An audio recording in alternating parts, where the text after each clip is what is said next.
قیصر و کسریٰ قسط نمبر 4۔ یہودی نے بدحواس ہو کر جواب دیا، جناب، ہم صرف آپ کی فتح کی خوشخبری سننا چاہتے ہیں، اور ہمیں یقین ہے کہ آرمینیا کی سرزمین ایرانی افواج کا قبرستان ثابت ہوگی۔ پتیوس نے کہا، میں تمہارا شکر گزار ہوں، لیکن محاذ جنگ کی تازہ ترین خبر یہ ہے کہ ایرانی لشکر جس علاقے میں داخل ہوتا ہے وہاں کے یہودی اس کے ساتھ ہو جاتے ہیں۔ ہمیں اپنے مستقبل کے لیے کوئی پریشانی نہیں، ہمیں اپنی طاقت پر بھروسہ ہے، لیکن تم لوگوں کو روم اور ایران کی جنگ سے دلچسپی لینے کے بجائے یہ سوچنا چاہیے کہ بیرونی حملہ آوروں سے نمٹنے کے بعد جب ہم اپنے داخلی دشمنوں کی طرف توجہ کریں گے تو تمہارا انجام کیا ہوگا؟ جناب، اگر آرمینیا کے یہودی گمراہ ہو چکے ہیں تو وہ اپنے کیے کی سزا بھگتیں گے، لیکن آپ جیسے نیک دل حاکم کو ہماری وفاداری پر شبہ نہیں کرنا چاہیے۔ شام کے تمام یہودیوں کی دعائیں آپ کے ساتھ ہیں۔ یہودی دوبارہ ادب سے سلام کرنے کے بعد الٹے پاؤں پیچھے ہٹ گیا۔ تھوڑی دیر بعد عاصم کھانا کھانے اور رومی افسر پتیوس شراب پینے میں مشغول تھا اور فرمس ان کے قریب بیٹھا تھا۔ پتیوس نے شراب کا ایک جام پینے کے بعد میز سے صراحی اٹھائی اور دوسرا جام بھرتے ہوئے عاصم سے مخاطب ہوا، یہ شراب بہت اچھی ہے، اگر تم چند گھونٹ پی لیتے تو تمہاری تھکاوٹ دور ہو جاتی۔ عاصم نے جواب دیا، گھر سے نکلتے وقت میں نے اپنے والد اور بھائیوں کی قبروں پر کھڑے ہو کر یہ قسم کھائی تھی کہ میں ان کے قاتلوں سے انتقام لیے بغیر شراب کو ہاتھ نہیں لگاؤں گا، اور میں اپنے عہد پر قائم رہنا چاہتا ہوں۔ اپنا فرض ادا کرنے کے بعد میں اچھی اور بری شراب میں تمیز نہیں کروں گا۔ عاصم اور فرمس سے کچھ دیر باتیں کرنے کے بعد پتیوس نے ان سے اجازت لی اور گھوڑے پر سوار ہو گیا۔ 3 سپاہی جنہیں اس نے شامی رئیس کو یروشلم پہنچانے کا حکم دیا تھا سرائے میں رک گئے اور باقی 2 اس کے ساتھ چل دیے۔ یہ 3 سپاہی پتیوس کے باہر نکلتے ہی شراب پر ٹوٹ پڑے اور انہوں نے دیکھتے دیکھتے صراحی خالی کر دی۔ فرمس نے ایک اور صراحی منگوا کر ان کے سامنے رکھتے ہوئے کہا، یہ اپنے ساتھ لے جاؤ، تمہارے ساتھیوں کا حصہ بھی اس میں شامل ہے۔ تھوڑی دیر کے بعد سپاہی اپنے قیدی کو لے کر چل دیے، لیکن عاصم کو گھوڑے کی نال بندی کے انتظار میں رکنا پڑا۔ پھر جب اس نے فرمس سے رخصت چاہی تو اس نے کہا، دیکھیے، اتنی جلدی نہ کیجیے، اب شام ہونے والی ہے، آپ رات یہیں قیام کریں، میں علی الصباح آپ کو روانہ کر دوں گا۔ اگر آپ میری خاطر یہاں نہیں ٹھہر سکتے تو کم از کم میری بیوی اور بچی کو تو شکریہ ادا کرنے کا موقع دیں۔ عاصم فرمس کی مخلصانہ دعوت رد نہ کر سکا۔ غروب آفتاب کے وقت یروشلم سے غزہ کی طرف جانے والے مسافروں کا ایک قافلہ آ پہنچا اور فرمس عاصم کو سرائے کی بالائی منزل کے ایک کمرے میں ٹھہرا کر ان کی دیکھ بھال میں مصروف ہو گیا۔ یہ کشادہ کمرہ جو صرف حکام اور رؤساء کے لیے مخصوص تھا، عجم کے ان تکلفات سے آراستہ تھا جن سے ایک عرب کی نگاہیں ناشنا تھیں۔ عاصم کچھ دیر خوبصورت قالین پر ٹہلنے کے بعد ایک کرسی پر بیٹھ گیا۔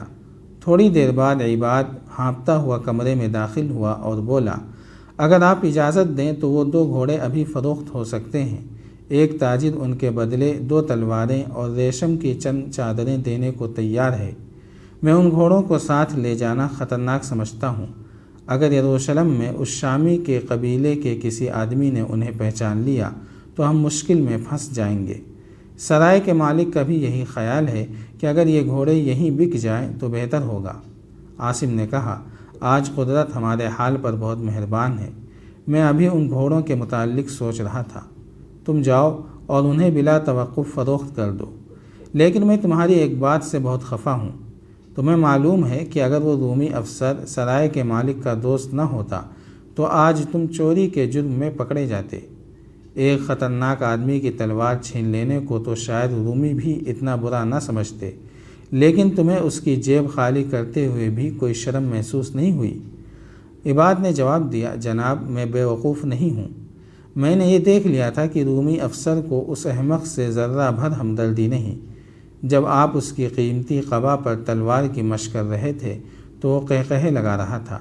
پھر میں یہ بھی جانتا تھا کہ سرائے کے اندر جتنے آدمی جمع ہیں وہ سب ہمارے طرفدار ہیں، اور اگر رومی افسر میری حرکت پر بگڑ بھی گیا تو زیادہ سے زیادہ یہی ہوگا کہ مجھے مال غنیمت واپس کرنا پڑے گا، لیکن میرے سارے اندازے درست ثابت ہوئے، اور مجھے افسوس ہے کہ آپ نے مجھے شاباش نہیں دی۔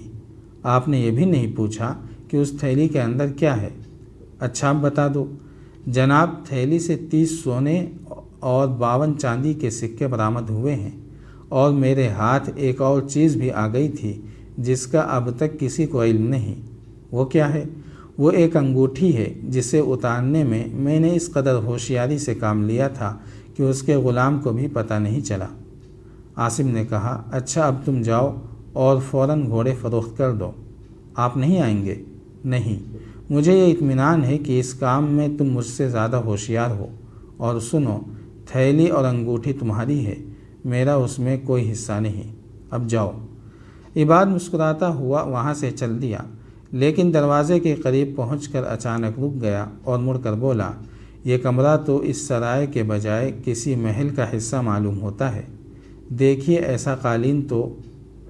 عاصم نے غضبناک ہو کر اس کی طرف دیکھا اور کہا، عباد، اگر تم نے اس کمرے کی کسی چیز کو ہاتھ لگایا تو میں تمہاری آنکھیں نکال لوں گا۔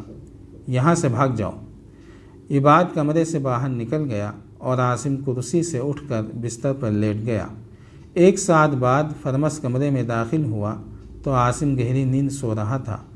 فرمس نے اس کا بازو ہلا کر جگایا اور وہ اٹھ کر بیٹھ گیا۔ فرمس نے کہا، مجھے افسوس ہے کہ میں آپ کو جلدی کھانا نہیں کھلا سکا۔ بات دراصل یہ تھی کہ آپ کا کھانا تیار کرنے میں دیر لگ گئی۔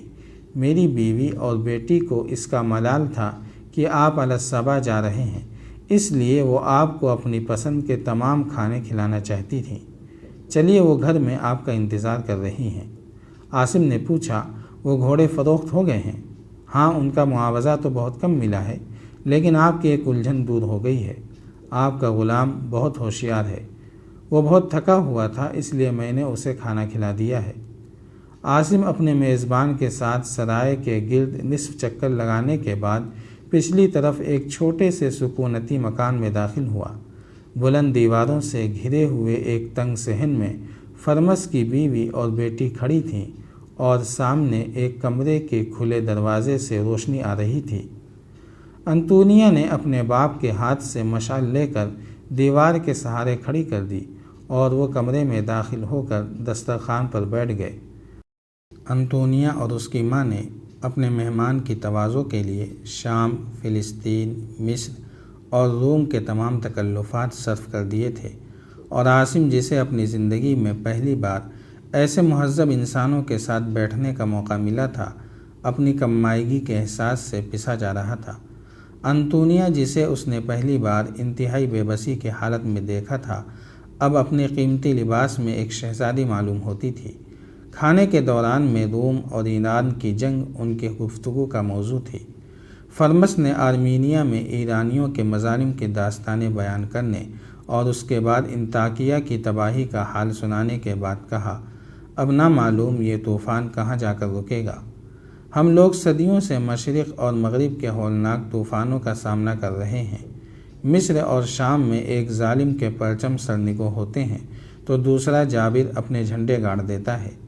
آج ہم رومیوں کے غلام ہیں، اور کل شاید ہمیں ایرانیوں کی غلامی کا طوق اپنے گلے میں ڈالنا پڑے۔ نوجوان، تم خوش نصیب ہو، تم ایک ایسے صحرا میں رہتے ہو جس میں ایرانیوں یا رومیوں کے لیے کوئی کشش نہیں۔ تمہاری تقدیر تمہارے اپنے ہاتھ میں ہے۔ عرب میں زرخیز وادیاں اور پر رونق شہر نہ سہی، لیکن تمہیں یہ خطرہ تو نہیں کہ مشرق یا مغرب سے کوئی عفریت اٹھے گا اور تمہاری بستیوں اور شہروں کو ہڑپ کر جائے گا؟ عاصم نے جواب دیا، ہمیں تباہ کرنے کے لیے کسی بیرونی عفریت کی ضرورت نہیں۔ ہماری بستیاں جلانے کے لیے ہمارے اپنے گھروں کی آگ کافی ہے۔ آپ کو شاید معلوم نہیں، جب عرب کے قبائل کا خون گرم ہوتا ہے تو وہ ایک دوسرے کے لیے بھیڑیوں سے زیادہ خونخوار بن جاتے ہیں۔ فرمس نے کہا، مجھے تمہاری خانہ جنگیوں کا حال معلوم ہے، لیکن میں یہ کہتا ہوں کہ تم ہماری طرح بے بس اور مجبور نہیں ہو۔ تمہیں اس بات کا اختیار ہے کہ جب چاہو اپنی تلواریں نیام میں کر لو اور جب چاہو ایک دوسرے کو گلے لگا لو۔ جاری ہے، اگر آپ کو یہ قسط وار سلسلہ پسند آ رہا ہے تو لائک، شیئر اور کمنٹ کے ذریعے ہماری حوصلہ افزائی کریں۔